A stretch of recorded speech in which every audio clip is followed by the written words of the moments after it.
Welcome to the Real Paranormal Stories podcast with your host, Christopher Buckner. Send your stories to realparanormalstoriespodcast@gmail.com. Royalty-free music provided by Kevin MacLeod and Tabletop Audio. And now, let's take a trip into the paranormal.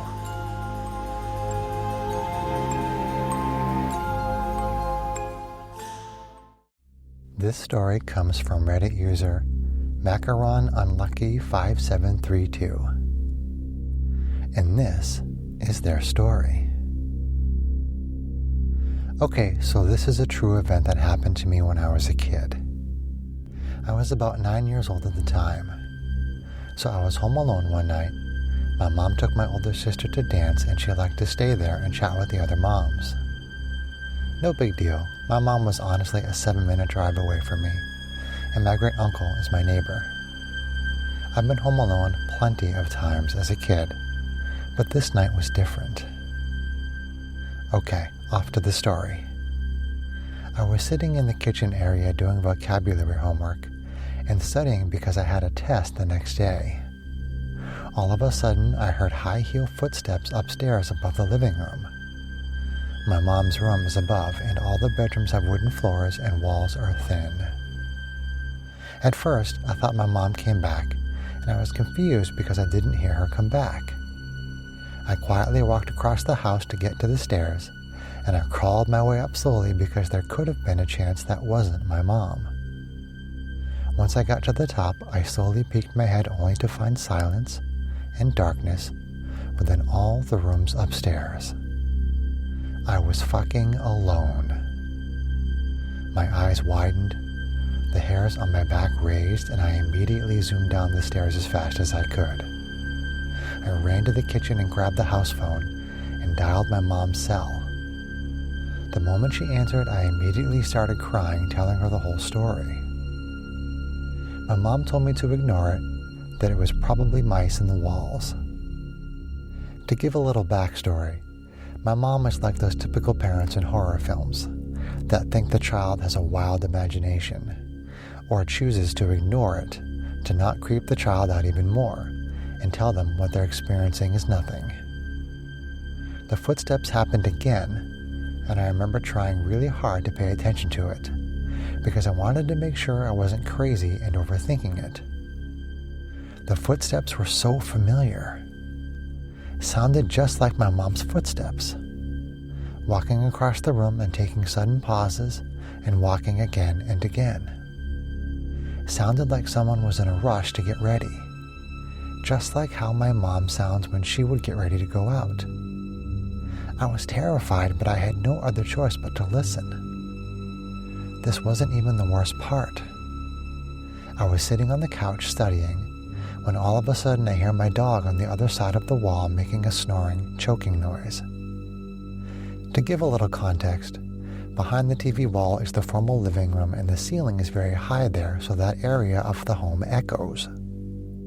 When I heard my dog making the snoring noise, I didn't think much of it but to call out to him. I yelled, "Benji! Benji!"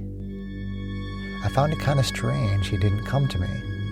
But as soon as I turned my head to look outside, I saw my dog staring at me, faintly crying to come back in.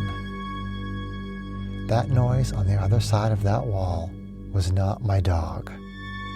Something snored and echoed throughout my entire home.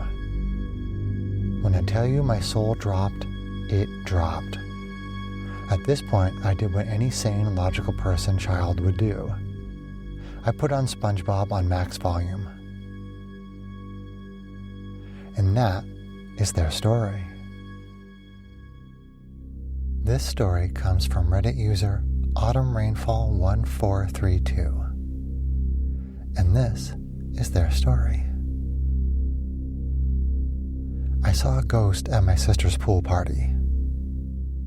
First off, I didn't see it in the pool. It was afterwards. After my sister accidentally kicked my eye in the pool, I decided to pull a prank on her and pretend she gave me a bruised eye. So, I grabbed my mother's makeup palette and did the best I could to fake a black eye. And it seemed believable. I walked up to her upstairs loft where my sister and her friends were hanging out, and I showed her my eye, and she obviously freaked out. I made her apologize before she wiped my eye and realized it was makeup. She punched me, and we had a laugh. I went downstairs to the bathroom to wash it off. As I was bent over to wash my eye, in my peripheral vision I saw a small, frail boy, wearing a striped shirt and boarding shorts. He had a bowl cut and was glaring at me with distorted facial features. Knowing there were no children as young as he looked at this party, I immediately stood up straight and looked towards him. He was gone. I backed up into the corner of the bathroom and looked around the room, my heart coming out of my ass. I ran out of the room and told my sister as she helped get the rest off my eye. After a few months had passed, I had completely forgot about that event, and so had my sister. One evening, I went into my parents' room to collect a shirt I had left in there from the previous night. My parents' room and the bathroom are connected by a pair of double doors with frosted glass, just like most of the doors in our house. I found my shirt and was on my way out when I noticed two small handprints on one of the frosted glass panes. I stopped myself to have a better look at it. Each handprint was as small as the palms of my hands. I felt shocked, but then I got shivers on every inch of my body as I remembered what happened after the pool party not too long ago. My heart sank, and I ran to the kitchen, grabbing some cleaning supplies, and desperately tried wiping it off. But because it was frosted glass, it didn't come off at all, and somewhat made it clearer. I decided to ignore it, and it's currently still there. It creeps me out whenever I go into my parents' room, or especially the bathroom. And that is the end of their story.